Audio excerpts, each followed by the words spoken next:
Zdravím vás. V dnešnej epizóde si ukážeme, ako tlačiť prowler. Ukážeme si to, ako sa to má robiť, ako sa to nemá robiť.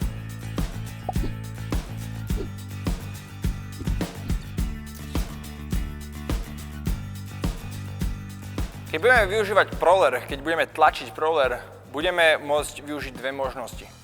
Buď budeme tlačiť prowler na vrchnom úchope, to znamená chytím držiaky čo najvyššie. Budem mať ruky loknuté, to znamená, budú vystreté a ťažisko zasadím nízko. Tlačím cez špičky.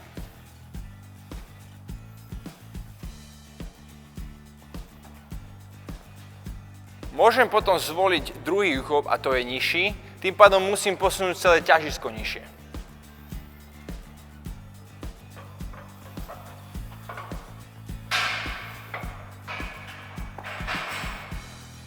Čo nechceme, aby nastalo, nechceme vytáčať chodidlá do nejakých divných polôch, potrebujeme to tlačiť hlavne cez špičky. Nechceme, aby nám sklzali na šikmo, potrebujeme tlačiť napriamo.